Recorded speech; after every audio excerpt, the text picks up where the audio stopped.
먹는 얘기 나왔으니까 PPL 한번 하고 가겠습니다. 아, 네. 네. 여러분들 이거 기억나세요? 제첩국. 네. 네, 저희 광고에 영향을 받아서 이 제첩국이 엄청나게 잘 팔렸나 봅니다. 그래서 제첩사에서 네, 이거요. 시즌2가 나와. 시즌2가. 네. 이게 이제 직접 그 매입한 제첩이시래요. 그러니까 이거를 시장에서 하는 게 아니라 채취자한테 바로 받아갖고 오는데 이렇게 제첩을 골라요. 이게 애초에 씨알이 겁나 작네요. 생각보다. 네. 그동안 원래- 내가 아니, 내가 근데 봐왔던 건 중국제였나? 씨알이? 원래 제첩은 응? 예, 원래 작가님 제첩은 작아요. 네, 원래 작은 게 맞거든요. 그런가? 본인- 근데 아무튼 네. 이건 봐도 너무 작아. 이거 내가 나보러 찾아가면 제첩으로 할지 모르겠는데 아무튼 이 제첩들을 직접 가공해가지고 만드신 겁니다. 네. 네, 그래서 즐겁겠습니다.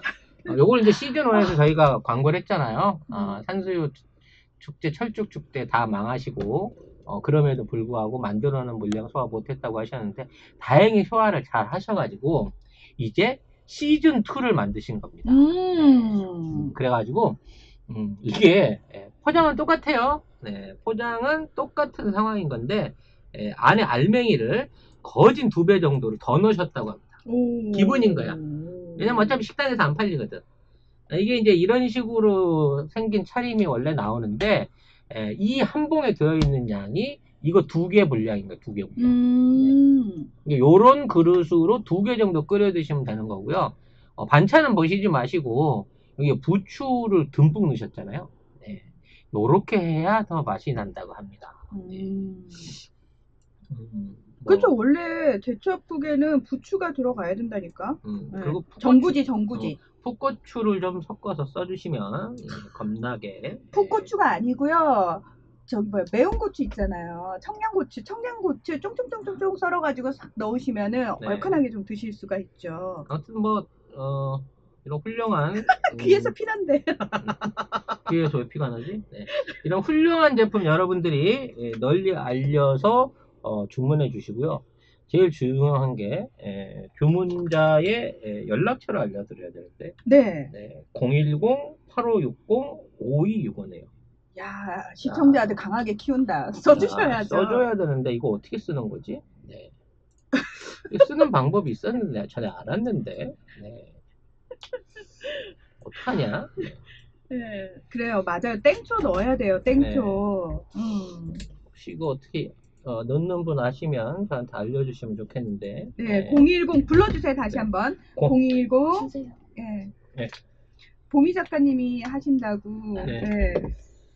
자, 전화번호가 010-8560-5265 이건가요? 네, 그건데. 네, 010-8560-5265번이요. 아, 이거 분명히 쓰는 법 알았는데. 네. 갑자기 하다 보니까. 여러분 그럴 수도 있지 뭐. 죄송해요. 아니, 왜 자꾸 이렇게 시청자들 힘들게 하는 거예요. 예. 아, 먹어보니까 맛있으셨어요? 근데 사실 직접 진짜 드셔보니 간증이 있으니 더욱 좋군요. 제첩국을 저는 먹어본 지가 하도 어릴 때 기억밖에 없어가지고, 예. 잡숴보라고 권하고 싶지만. 예. 5265. 010-8560-5265. 제이선영님 고맙습니다. 예. 이거 여전히. 요거를 제가 제목 밑에다가, 우리 형님한테 미안하니까 방송 끝날 때까지 남겨놓도록 하겠습니다. 네, 5265. 이제 올라갔네요. 예. 겨우 제목에다 띄워넣네요. 아무튼 중요한 건, 지난번보다 포장은 같지만, 아예 내용물이 거의 2배 알차졌다는 거. 그럼 가격이 달라진 건가요? 아니요, 가격은 그대로예요. 그러면 여전히 한 봉지당 5,000원이고 10봉지를 사면 무료 배송이 되는 거죠? 그렇죠. 네. 5만원 주문하시면 가는 거고요.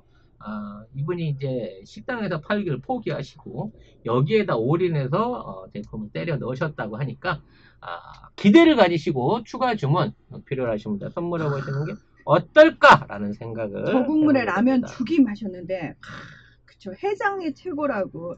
네. 또 제첩국을 먹기 위해서 핑계 줬네요. 술 먹어야겠네. 네. 아무튼 여러분들의 많은 관심 부탁드리고 우리 본문으로 들어가도록 하죠. 네, 전화번호 옆에 제첩국이라고 쓰셔야지 아실 듯하다고. 그래요? 네. 시키는 대로 다 하잖아. 네. 그 밑에 제첩국 주문이라고 쓰시면 되고요. 아이스박스에 오죠. 네. 그래서 냉장 보관을 하시다가 나 조금 오래 먹어야 될 것 같은데 그러면 그냥 바로 냉동실에 넣으셨다가 자연스럽게 해동을 시키시면은 그 상태 그대로 드실 수가 있습니다. 예. 지금 생각보다 채팅창에서 드셔보신 분들의 관심이 많이 나오네요. 근데 요거 먹다가 딴 거 못 먹는다고. 보관 기간은 사실 이게 그냥 1년 안에 드세요. 네. 네, 뭐 근데 저는 냉동해 놓으면은 사실 조금 저도 오래 먹기는 하거든요. 예. 누가 초대 손님인가?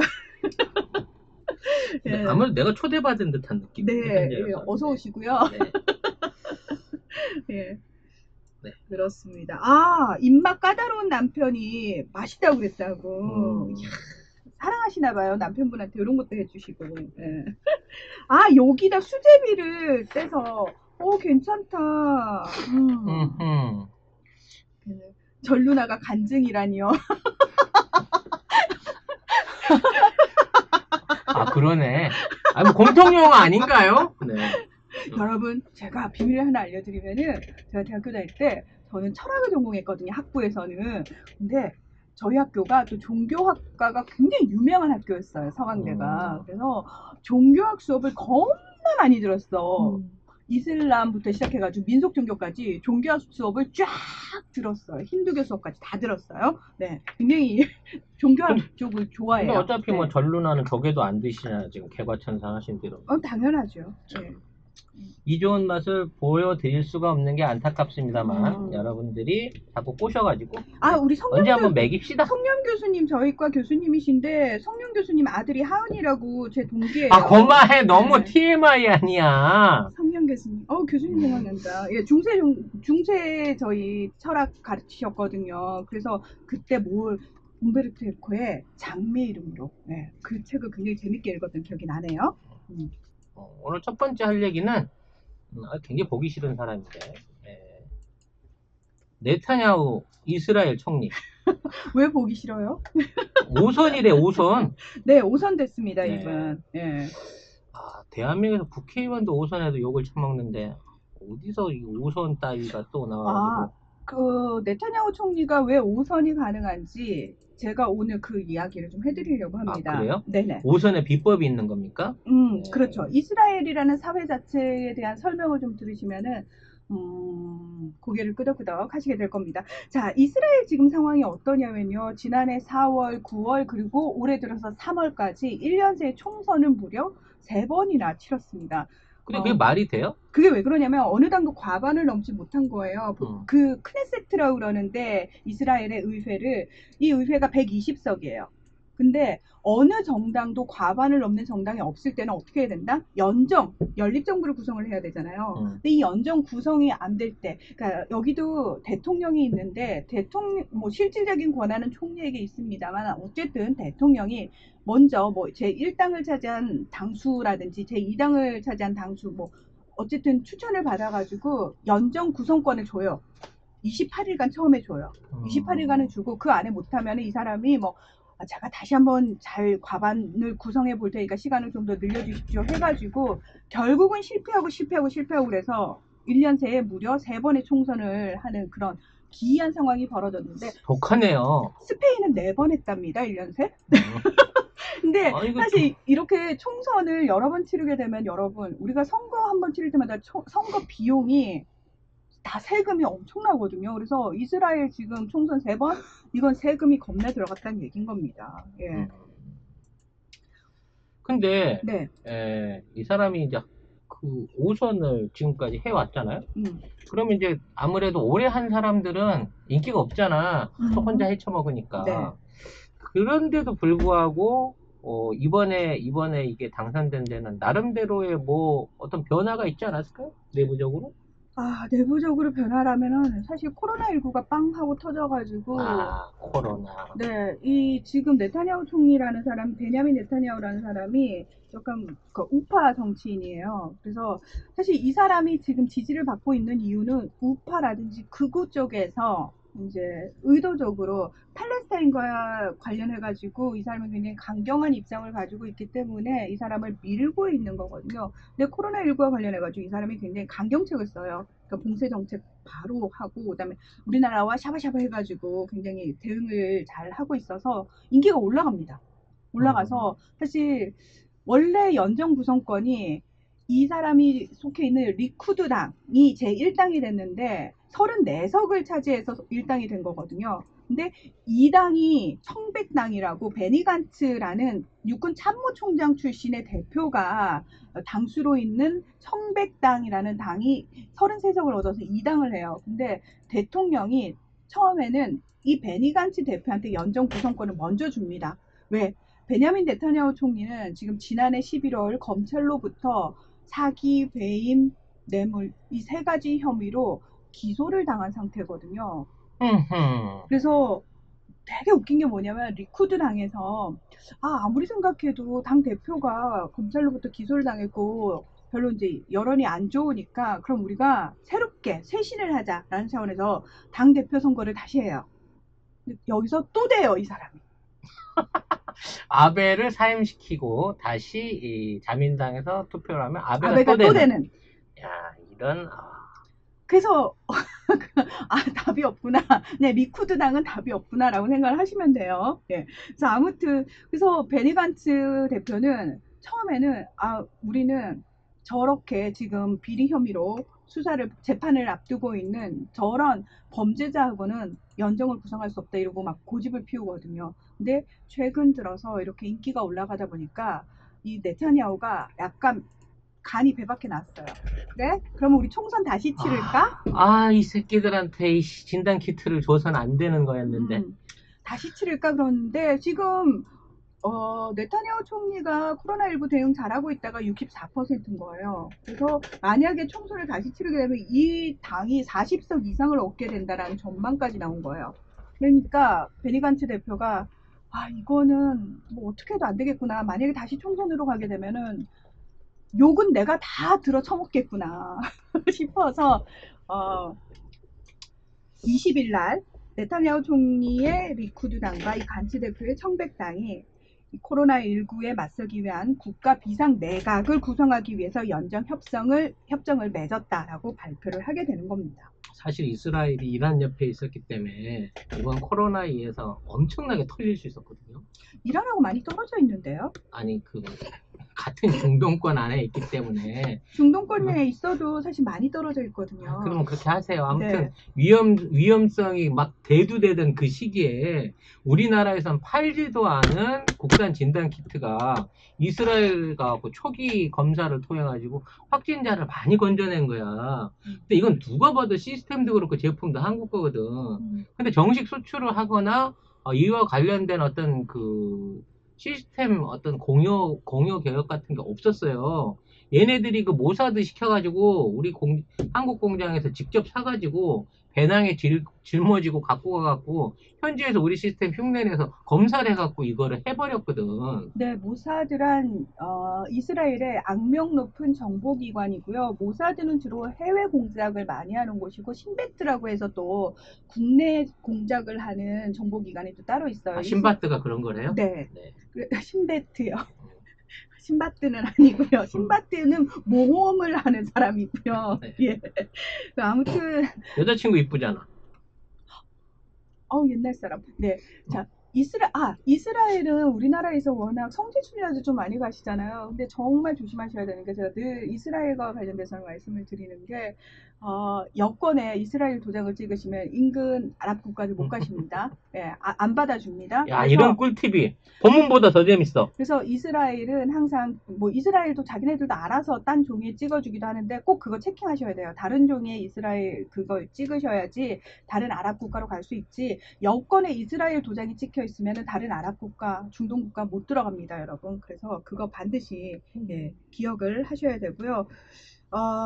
아무튼 지금 그 이스라엘법상 총리는 기소가 되더라도 사법 절차가 모두 끝날 때까지 사임할 필요가 없습니다. 그래서 이 사람은 검찰이 기소를 한 상태에서도 계속 그 2018년 10월에 사실 그 야당의 요구에 의해서 의회가 해산이 되거든요. 근데 그때부터 계속 임시 총리를 맡고 있었어요. 그래서 쉽게 말하면 비상 상황에서 코로나를 내가 잘 정비를 하니까 나한테 기회를 좀 줘라고 해가지고 쉽게 말하면 그냥 코로나 핑계로 떠안은 거네요. 네. 그리고 사실 이 사람이 반드시 사실 총리를 먼저 하겠다라고 고집을 피운 이유가 뭐냐면은 다음 달 말에 첫 번째 본인의 재판을 앞두고 있어요. 근데 이번에 그 청백당하고 합의를 하는 과정에서 무엇을 넣었냐면은 그러니까 네타냐후 총리 같은 경우에는 어쨌든 사법부에 자기가 영향력을 끼칠 수 있는 상황을 만들어야 되는 거거든요. 그래서 막판까지 버티기 끝에 판사 임명권 등을 가진 사법임명위원회의 과반을 우파 동맹이 맡기로 결정을 했습니다. 그러니까 다시 말해서 그러니까 본인의 재판에 영향을 끼칠 수, 그러니까 재판을 하는 판사를 임명할 수 있는 권한까지 이 사람이 다 가지고 왔습니다. 그럼 임기 동안은 무사히 또 넘어가겠네요, 이 사람은. 그렇죠. 근데 이 사람 지금 그 지인들도 부패 혐의로 걸려 있고요. 이 사람의 부인은 세금으로 외부에서 배달 음식 같은 걸 많이 시켜 먹었는데 그 1억 원이 넘어가지고 그게 또 문제가 돼가지고 배달의 민족의 최고 VIP 손님이네. 아니 그러니까 사실 보통 총리 관저에 정말 최고의 셰프가 있잖아요. 근데 저는 좀 너무 기가 막힌 거예요. 배달 음식을 1억 원 넘게 시켜 먹어가지고 세금으로. 교촌 치킨이 그렇게 맛있었나? 모르는 거예요. 먹방 유튜버. 네, 거의 먹방하는 수준인 건데. 네, 그래가지고 그것 때문에 걸려가지고 또 막 이렇게 뉴스에 나오고 있고. 그러니까 그 사실 창피한 일이잖아요. 총리 부인이 그 세금으로 본인 월급도 많이 받으실 텐데 총리 월급도 많으실 텐데 굳이 그걸 세금으로 드셔야 했는지. 네, 정말. 네, 배달 음식은 누구도 막을 수 없다고. 아무튼 뭘 1억 원이나 잡섰는지 나중에 명세서 한번 본 적 있다. 이국주랑 아주 쌍벽을 이루네. 네. 그냥 아무튼. 그리고 사실 지금 총 120석인데 36석으로 집권하는 꼴이다라고 말씀을 하셨는데 이게 이스라엘의 정당 구성을 좀 살펴보실 필요가 있는 게 이 리쿠드당이 이제 우파 쪽이잖아요.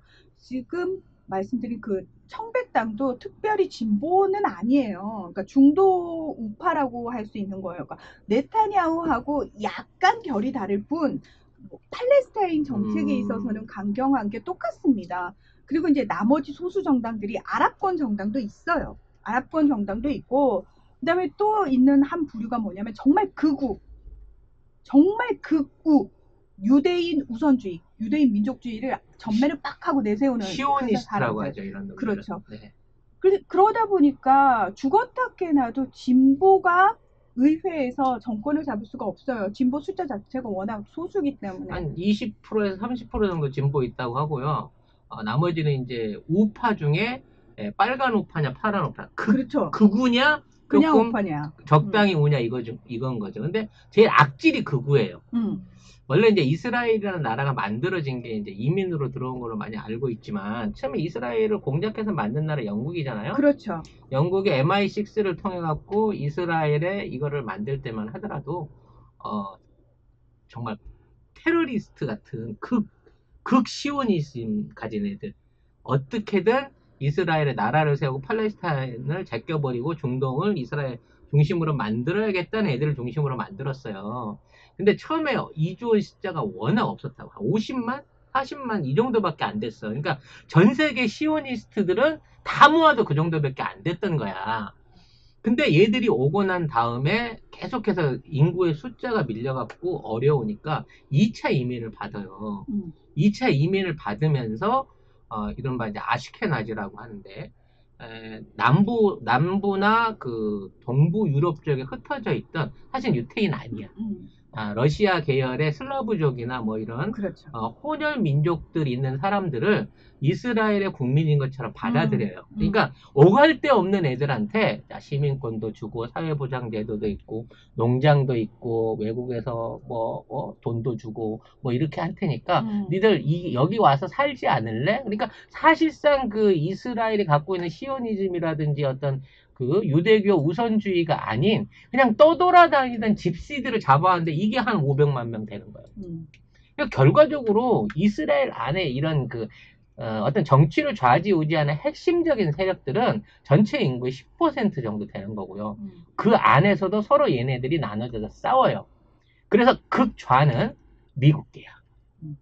미국계이들. 그러니까 미국 쪽에 지원을 받고 미국에 들어가서 공산주의 운동이라든지 이런 것들을 적극적으로 파고 있는 지금 신군사 민주당과 신군부 현재 그 미국 안에 군부 세력들하고 결탁된 세력인 거고 건전한 우파 얘네들은 영국 쪽 계열인 거예요. 영국 MI6 계열인 거예요. 얘네들이 서로 정권을 주고받고 있는데 이게 다 보수인 거지. 진보는 말 그대로 노동계나 뭐 일부 애들이 따로 있는 거기 때문에 전혀 집권을 신경 쓸 수 없는 상태에서 친영국주의적인 정권, 친미국주의적인 정권으로 나눠져 있는데 지금 네타냐후는 트럼프 후견인하고 친구, 트럼프 사위하고 옆집 살던 아저씨예요.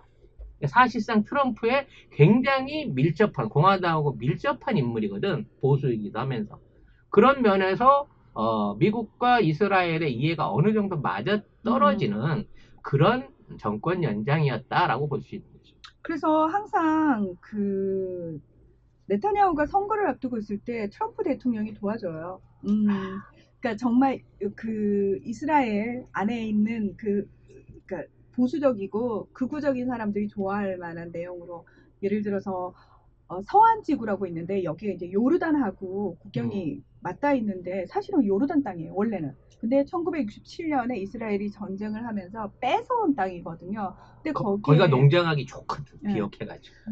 그러니까 이스라엘이 심각한 물 부족 현상을 겪고 있어요. 사막화된 땅도 워낙 많고 그러다 보니까 계속 비옥한 땅 쪽으로 그래서 국제사회에서는 이 1967년 이전의 땅까지만 인정을 하고 있어요. 1967년 이후에 이스라엘이 무력으로 점령한 땅들에 대해서는 불법으로 점령을 하고 있는 거기 때문에 돌려줘야 된다라고 얘기를 하고 있지만 이스라엘은 전혀 그 땅을 내어놓을 이유가 없는 거죠. 왜? 가뜩이나 물 부족에다가 사막화되어 가고 있는 상황에서 새롭게 1967년 이후에 차지한 땅들은 좀 비옥한 땅들이거든요. 그래서 거기다가 여러분 많이 들어보셨을 거예요. 그러니까 정착촌이라고 그래가지고 이스라엘 사람들이 살 수 있는 좋은 마을 같은 거를 담을 8m, 10m로 쫙 세운 다음에 그 안에다가 딱 이렇게 만들어놔요. 그리고 그쪽으로 이스라엘인들을 계속 이주시키는 거예요. 그러면 원래 거기 그 땅에 살고 있던 팔레스타인인들한테는 처음에는 이제 뭐, 야, 얼마에 사줄게라고 얘기를 해요. 근데 그게 정말 그 사람들이 받아들일 수 없는 금액을 얘기를 하죠. 몇 번 그 경고를 한 다음에 나중에는 가서 싹 밀어버려요. 그런 식으로 그러니까 무력으로 그냥 빼앗아 가지고 거기다가 정착촌을 건설하는 거예요. 그래서 이 정착촌에 대해서도 국제사회는 불법이다.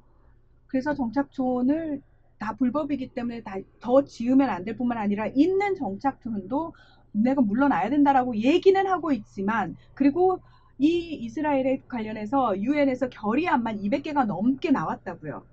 근데 이스라엘이 귀등으로도 안 듣는다고요. 기술적으로 이런 거야. 인천시하고 서울시하고 이게 있는데 인천시에서 야, 나 우리 땅이 좀 모자라서 그러는데 니네 땅에 임대로 좀 살면 안 될까? 라고 얘기를 전해요. 그리고 난 다음에 강남이나 압구정이나 신천 홍대 같은 데다 갑자기 울타리를 치고 나는 이 땅을 빌렸으면 해, 내린 샀으면 해 라고 얘기하는 거죠. 그리고 평당 1,000만 원인데 어떻게 줄래? 그래서 10만 원 낼게 이렇게 되는 거지. 그럼 야, 10만 원 되고 거기 어떻게 살아? 나가! 라고 얘기해서 야, 나 여기 집 짓는데 100억 들었다? 나 나가려고 그러면 100억 물어내. 너 이거 불법으로 들어오면 나 바로 자위적인 조치할 거야. 그리고 원래 그 동네에 있는 사람들이 혹시 이삿짐 빠진 게 없나 하고 들여다보면 총을 빵 쏴서 죽여버려. 불법 취집한 거 아니야. 니네들이 잘못한 거지. 이렇게 되니까 정착촌 하나 생길 때마다 계속해서 전쟁 비슷한 말하자면 소요가 일어나고 사람이 죽고 그 와중에 무장을 할 수 없으니 돌 들고 쫓아오는 애들한테 그렇죠. 총 쏘고 막 미사일 쏘는 애들한테 당하지 못하는 거예요. 그러니까 팔레스타인인들이 기껏해야 시위를 한다는 건 타이어 태우고 돌 던지는 수준이야. 돌 던지는 수준인데 거기다 대고 얘들은 정말 산탄을 쏴야 되거든요. 이 산탄이 아마 이제 남자분들은 아실 거예요. 그 안에 파편이 굉장히 여러 개가 박혀 있어서 산탄을 맞게 되면은 그 고통이 더 상상을 초월하거든요. 그리고 이 산탄 같은 경우에는 엑스레이도 안 나온대요. 아, 몸 안에 들어가야 돼. 그 작은 걸로 네. 이게 그 겉에서 보면 이거 하나야. 총알 하나인데 이 안이 작은 미세한 입자들로 탁탁탁탁탁. 그래서 그걸 탁 맞잖아요. 그럼 이게 안 빵. 하여튼 이런 그 비인격적인 비인도적인 짓거리를 하는 애들이 믿는 게 미국인 겁니다. 그렇죠. 60년대 이후에 미국에서 일어났던 여러 가지 이제 과격한 정책들, 공산주의들 그 탄압하던 정책들이라든지 지금의 이제 군사 강국 위주로 해가지고 중동 안에 군사적 긴장을 일으키고 그 안에 이제 이스라엘을 강점을 주기 위해서 엄청나게 많은 그 후원들을 하거든요. 사실 이스라엘이 뭐 산업이 발달하고 기술적인 수준이 발달한다고 하지만 제조업 기반이었기 때문에 그렇죠.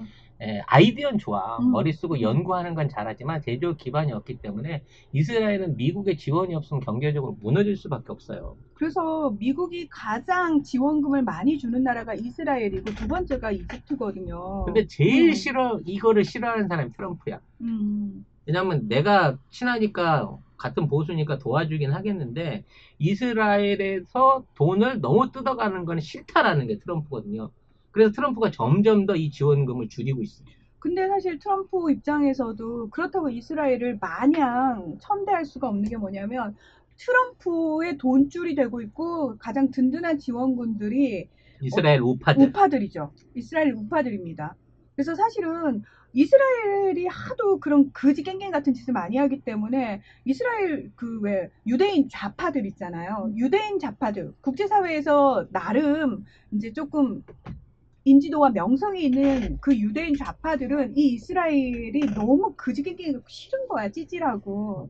그래서 이들한테서 계속 이제 등을 돌리는 그런 상황이 벌어져서 어쩔 수 없이 유대인 우파들은 더 결집을 하는 상황이 벌어지는 거예요. 게다가 이스라엘 안에는 어떤 또 그룹이 있냐면 하레디라고 해가지고 혹시 하레디라고 들어보셨어요?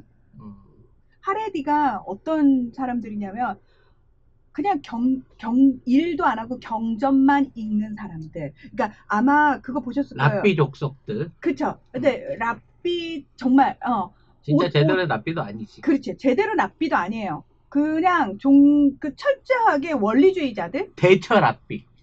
정말 원리주의. 공부만 열심히 하는, 이론만 빠라는 그런 애들. 그러니까 학교도 안 가요. 일도 안 해요. 근데 애들은 많이 나요. 왜? 피임을 안 하니까. 근데 처음에 그 하레디까지 다 받아들였는데 문제는 이들의 숫자가 늘어나고 있다는 거예요. 왜? 이들은 나라에서 지원금이 나와요. 그러니까 탈무드만 있고 머릿속에 아무것도 든 게 없는데 내가 하레디다라고 얘기하면 교육비, 양육비, 나중에 대학 가는 거, 직장 후원까지 놀면은 실업급여까지. 그래서 막 억지로 데려다가 일을 시키잖아요. 그러면은 일을 더 망치는 거지. 그리고 예를 들어 군대를 데려가잖아. 그러면 난 안 할 건데. 이거는 경전이 없는 병역 건데. 기피해버리고. 가서 회사 가갖고는 깽판 치고. 사보타주를 하는 거죠. 그러면 그 회사, 그 조직이 더 망가지는 거예요. 그 주변인들 입장에서도 왜 쟤는 저렇게 하는데 내버려두고 뭔가 억울한데? 그러니까 주변인들 보기에도 이게 별로 안 좋은 거죠. 그래서 근데 그 하레디의 숫자가 지금 15%, 20%까지 계속 늘어나고 있다라는 게 더 큰 문제인 거죠. 그래서 얘네들을 옛날 이른바 그 키부츠라 그러죠. 집단 농장에다가 수용하기 시작했어. 그럼 니들이 여기서 그 경전 읽으면서 농사 짓기 싫으면 짓는 척만 해. 우리가 사람 보내고 다 지어줄 테니까 여기 있어 라고 하는데 그 안에서도 그 일을 제대로 안 해가지고 행정도 안 되고 위생도 안 되고 생산도 안 되고 그래갖고 완전 빈민촌보다 더 한 걸 만들어 놓은 거야. 근데 야 하느님의 제자의 후손이 우리 이렇게 박대? 야 정치하는 애들 와봐봐. 막 이러면서 이제 난리를 치니까 이게 일종의 이제 이걸 불가촉 귀족같이 돼버린 거지. 불가촉 천민이 아니고 불가촉 귀족인 거야. 그리고 얘들은 실실 웃으면서 나와서 경찰이나 군대들한테 이렇게 시위하면서 나 쳐봐 뭐 이런 식이에요 정말. 너 뒷배 좋으면 한번 쳐보지 그러니? 뭐 이런 거지. 정말 때려잡아야 되는 그런 애들인 건데 근데 이걸 어떻게 할 수가 없어요. 그리고 사실은 이거 태극기 할아버지랑 비슷한 거예요. 네, 비슷한데 젊은 사람들도 워낙 많고 그다음에 이들의 입장을 또 대변하는 극우 정당이 투표 때 찍어주니까. 나름 캐스팅 보트 역할을 하고 있어요. 15%가 몰아갖고 몰빵을 해서 주니까. 그러면은 정치적으로 대접 안 할 수. 이거 대구 어디가 그렇다는 말이. 그러니까 연립정부 구성하기 위해서 어디가 그렇다. 과반을 넘기기 위해서는 이 당과도 손을 잡아야 되는데 유대 가정당하고도 손을 잡아야 되는데 이들은 정말 이 하레드 입장을 대변하는 사람들이거든요. 그러면 그러니까 네타냐후가 점점 우경화될 수밖에 없는 이유가 뭐냐면은 이들의 얘기 요구를 들어줘야지만 연정 구성이 가능하고 자기가 총리를 계속 할 수가 있는 거예요. 그래서 점점 더 우경화될 수밖에 없는 상황이 벌어지고 이스라엘은 그렇기 때문에 더 희망이 없어진다? 이렇게 보실 수가 있는 거죠. 어느 나라든지 정치가 한쪽으로 몰리면 문제가 생기는데요. 지금 우리 월드뉴스에서 말씀드린 대로 보수든 진보든 어느 한쪽으로 정치판 자체가 뒤집어질 수 없는 상황이 만들어지면 이게 이제 좀 심하게 변질이 되기 시작한다는 거예요. 지금 트럼프는 네타냐후하고 굉장히 많이 싸웁니다. 이제 더 이상 너네들한테 지원금 못 주니까 주변 애들이랑 싸우지 말고 사이좋게 좀 지내. 경찰청 그 문제도 그냥 합쳐가지고 니네들끼리 공동으로 선거를 하든 합의를 보든 그냥 합쳐서 나눠서 사는 걸로 평화롭게 해결을 해. 우린 더 이상 니들한테 무기고 지원금이고 줄 수가 없어. 그리고 니네 그 산업보존비나 이런 것들 있잖아. 니네 그 머리 좋은 애들이 MS부터 시작해서 주요 기업들 하다가 기술 내주고 로얄티 받아먹고 하는 거 좋은데 그거 하는 거 이제 앞으로 하지 마. 우리 로얄티 못 줘. 네 있는 기술 갖고 제조업 기반 있는 국가하고 손잡고 물건 만들어 팔아. 라고 해서 이스라엘이 어느 나라를 찾았다고요? 대한민국을 찾아온 겁니다. 자신들이 가진 기술 노하우를 가지고 이거를 상품화해서 팔아먹는데 유일하게 말이 통하고 기술이 통하고 협업이 될 수 있는 나라로 일본을 제껴버리고 그동안 일본하고 관계가 좋았었는데 대한민국을 찾아와서 인공위성도 하고 바이오도 하고 로봇도 하고 기술은 내가 다 갖고 있으니까 당신들이 생산만 해주세요. 반도체, 통신, 칩 설계 우리가 다 알아서 책임질게요. 라고 얘기를 하고 있는 경제협업 단계가 진행 중이라는 거죠.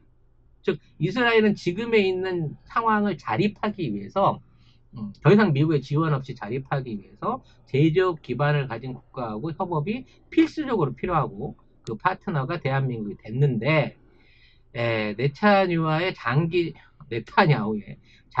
집권이 앞으로 이스라엘과 한국의 관계에 득이 될지 실이 될지는 아직까지는 좀 판단하기 어렵다는 저는 뭐 네타냐후가 아니라 다른 총리가 돼도 이스라엘의 우경화는 막을 수 없다라고 생각을 하기 때문에 이스라엘은 안 변할 거예요. 앞으로 더 우경화될 겁니다. 그래서 사실은 우리가 이스라엘하고 관계를 계속 이렇게 뭔가 좀 밀접하게 가져가는 게 조금 정치적으로 위험하지 않나라는 생각 좀 많이 하고 있고요. 물론 그 팔레스타인 쪽 편에 서 있는 아랍 국가들도 물밑으로는 이스라엘하고 손을 잡고는 있어요. 그러니까 공식적으로는 이스라엘을 비판하는 입장에 서 있지만 밑으로는 다 이스라엘하고 샤바샤바샤바 해서 정말 팔레스타인이 지금 외롭게 떡하니 있는 그런 상황인데요. 이스라엘은 자체적으로 무언가를 할 수 있는 능력 자체가 없을 뿐만 아니라 이스라엘 내에서 그거와 똑같아요. 이스라엘 내에서 정말 내가 뭔가를 좀 해보겠다라는 사람들은 그냥 다 밖으로 이민을 갔다라고 생각을 하시면 그렇죠. 똑똑한 이스라엘 사람들은 해외에 나가고 창업을 하죠. 그렇죠. 밖으로 다 나가요. 밖으로 다 나가고 지금 이스라엘에 남아있는 사람들 그러니까 점점 어디 뭐 갈 데 없는 사람들만 남아있고 그렇게 해도 먹고 사라지니까 그러니까 유대인이란 이유 하나만으로 먹고 사라지기 때문에 그런 사람들이 앞으로는 숫자가 더 많아질 거다. 그래서 그런 이스라엘하고 우리나라가 밀착되는 게 저는 썩 좋지 않다라는 생각을 많이 합니다. 산하 제한을 안 하고 막 계속 부인 2명에 막 10명, 12명씩 막 이렇게 나가지고 사촌과 형제들을 전부 다 그냥 길거리로 탁발을 내보내는 지금 이스라엘 키부츠의 어떤 처참한 아니 미래가 없는 그 현실들에 대한 고발 다큐들 같은 게 우리나라에서 몇 번 나가기도 하고 그랬어요. 그러니까 옛날에 우리가 새마을 운동할 때 키부츠를 본받자 그랬거든. 아, 맞아요. 자주 국방하고 근면하고 협동농장. 새벽에 일어나서 일하고 밤 되면 딱 들어가서 시킨 그러면서 대로 막, 쉬고 이스라엘은 또 여자들도 군대 가고 여자도 이러면서 군대 막 가고 막 그러면서 이스라엘 여군 막 나오잖아요. 이스라엘 군대 성차별 겁나고 성범죄 엄청 일어나. 아주 네. 끔찍한 곳이라고. 이스라엘 좋은 나라로 보지 말고요. 뽑아먹을 것만 잘 뽑아먹을 수 있도록 적정한 등거리 줬으면 좋겠습니다만 이스라엘 우리한테 사실 너무 잘해요. 우리 싫어하는 나라들한테 나쁘게 하거든. 자, 왜냐면 그러나 일본을 너무 싫어해. 네? 독일군이랑 같은 편으로 보니까. 일단 우리도 그러나 뽑아먹을 건 뽑는, 그러니까 굉장히 조금 현명한 외교를 할 필요가 있다라는 얘기를 저는 그리고 이스라엘하고 너무 밀접한 모습을 보이면은 아랍이나 중동 국가로부터 견제를 당할 수도 있기 때문에 표면적으로는 그 부분은 좀 조심을 할 필요가 있고요. 그다음에 유엔에서 지금 정착촌 건설 사업 등에 관계된 기업 112곳의 명단을 지난 2월에 발표를 했습니다. 그래서 말 그대로 팔레스타인인들을 고통에 빠뜨리는 일에 동조하면서 돈을 벌고 있는 기업들에 대해서 한국 기업은 없죠? 안타까운 게 뭐냐면은 그 정착촌 건설할 때 건설 장비들 들어가잖아요. 그 건설 장비들이 우리나라 이름 써져 있는 게 꽤 많다. 일제가 못 들어가니까 볼보도 많고요. 우리나라 벤츠 BMW는 안 타요. 네, 독일제니까. 아무튼 그런 게 일제도 있습니다. 싫어합니다. 근데 현대자동차, 현대중장비 그런 게 들어가요. 그런 거 좋아합니다. 네. 그런 게 들어가요. 그래서 유엔 보고서는 뭐라고 얘기를 하냐면 정착촌은 국제법상 불법이지만 이 보고서가 문제의 기업 활동이나 관련 기업들에 대한 법적 규정을 제공하지는 않는다. 그러니까 굉장히 원칙론적으로 얘기를 하고 있어요. 그러나 이건 알아서 빠지라는 얘기거든요. 사실 제일 걱정스러운 거는 뭐냐면 이 시위 진압용으로 쓰는 체류탄. 그 우리나라에서도 그리고 백년탄. 그러니까 시위 진압 도구들, 체류탄 원료들 이런 것들을 전부 이게 국산이 그렇게 독하고 효과가 좋다 그래요. 그건 한류 안 해도 되는데 이거를 전량이 한국에서 갖고 가고 막 그게 좀 있어요. 그래서 나는 진짜 세상 지랄탄이 그렇게 싫더라고. 홍콩도 그렇고 이상하게 외국의 시위 진압 장비 중에 최고는 한류다 그래가지고 꼭 이 악질 국가들이 한국에서 이걸 많이 사가요. 네. 그게 진짜 그 시위해 보신 분들은 알겠지만 뭐 체류탄만 아시는데 사과탄이라는 게 있어요. 사과 모양으로 뻥 하고 터지는 게 있고 지랄탄이라는 게 있어요. 이 지랄탄은 뭐냐? 바닥에 딱 떨어지는 순간 막 이러고 이제 헤집고 다니는 거예요. 그러니까 그 연통 같은데 구멍이 여러 개 뚫린 그런 좀 좋은 시대 여러분이 못 봤을 텐데 그게 이제 그게 바닥에 떨어지면은 막 이렇게 지 멋대로 안에서 막 사방으로 튀어다니면서 분무를 하죠. 네, 제일 악질입니다. 네. 사과탄. 우리나라 체류탄이 최고로 독하대요. 네, 저 진짜 너무 끔찍했고 그거 소리가 있어요. 이렇게 페퍼차라고 그러잖아요. 까만색 사각형 차가 오면서 앞으로 전진하면서 타타타타탁 쏘거든요. 그 소리 자체가 너무 공포스러웠던 기억밖에 없어요. 이 언니 야장 많이 나갔구나. 그거 실제로 보셨어요? 네. 저는 백골단을 맞췄어요. 여러분 그 백골단이 진짜 하얀색 화이바를 쓰는 게 아니고요. 은색 화이바를 쓰고 있는데 이 아저씨들은 이 사람들은 청바지 입고 잠바 입었어요. 청바지 입고 청자켓을 입고 있어요. 그리고 프로 월드컵 신었어요. 진짜 백골단은 진짜 무서워. 걔들은 그냥 막 패거든요. 이거 너무 추억 돋는 얘기하는데. 진짜 사람을 때린다고요. 근데 이게 사람이 죽을 정도로 때려요. 그래서 그래서 남총련이라고 저기 조선대 학생들이 어떻게 하니? 나 조선대 출신인데. 남총련 중에서 이제 조선대 사수대가 제일 강하잖아요. 근데 백골단이 앞에 나타났는데 나 조대 학생들 흰 셔츠 벗어서 이거 깃발에 걸어서 하얀 거 흔드는 거 봤다. 항복했다고? 네. 조대 학생들이 항복할 정도면은 여러분 조대 학생들은 제일 용감하고 가장 그러니까 최악의 상황에서 제일 악질이죠. 서울 학생들이다 사수대가 이렇게 밀리면은 딱 조선대 학생들이 뭐랬지? 그것 좀 나 보시죠 이러면서 앞으로 또 가는데 저들은 우리와 DNA가 달라 이랬거든요. 근데 저는 백골단 앞에서 조대 사수대가 흰색 티셔츠를 벗어서 깃발에 거는 걸 전 봤어요. 제 87학번이잖아요. 네, 그 당시에 한 80년대 중후반때 시위할 때, 그 당시에 이제 그 교대 앞에 보면 철길 있어, 철길. 이 철길을 넘어가면 시위대가 이기는 거고, 그게 저쪽에서 넘어오면 지는 거야. 근데 거기를 왜 넘지를 못하냐면, 그게 이제 그 학교 입구인데, 그 옆에다가 공사용 골재, 요만식한 자갈을 엄청나게 쌓는 거야. 이게 무슨 황산벌 전투 같이 그 협곡으로 들어오면 위에서 던지는 돌에 맞아 죽는 거야. 죽어요? 그 정도 돌 무대기가 막 비처럼 쏟아지면 죽지. 그러니까 못 들어오는 거야, 말골단이. 거기가 무서워서. 결국은 나중에 뒷문으로 들어와서 털렸죠. 그래서 우리가 이렇게 털 수밖에 없었는데, 아무튼 그 당시에 정말 많이 봤네요. 저같이 선량한 그 학생은 그 당시 학교를 양복 입고 007 가방 들고 다녔기 때문에 건물을 안 받았거든요.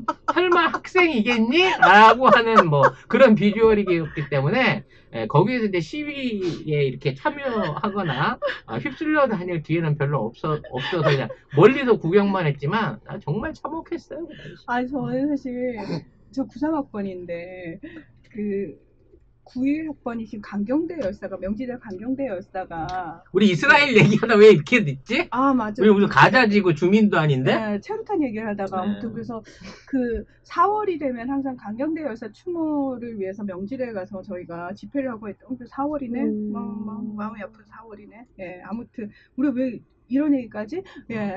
아무튼 네타냐후는 나쁜 놈이고요.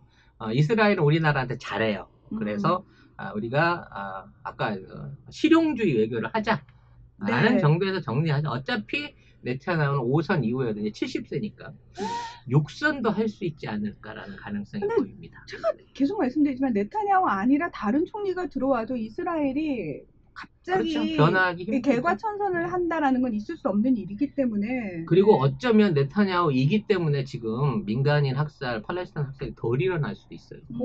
진짜 좌파 시오니즘 계열 그쪽 올라오면요. 좌파? 그 안에 더 좌파. 우파 안에 극우파. 우파. 예. 극우파 쪽이 만약 집권을 하게 내가 잘못 되면 들었나 해서. 진짜 탱크 갖고 밀어붙일 놈들이에요. 네타냐후는 그렇게까지는 안 했거든요. 네타냐후는 그래도 눈치는 보는 척은 하는데 최근 들어서 우경화가 조금 심해지고 있어서 사실 조금 걱정이긴 합니다. 네. 자, 아무튼 그 유엔에서 발표한 정착촌을 이제 관여를 하고 있는 기업들 중에 여러분이 잘 아시는 기업들이 있습니다. 에어비앤비, 익스피디아, 그다음에 부킹닷컴, 모토로라, 데제베 뭐 요런 기업들 다 포함이 돼 있다라는 거.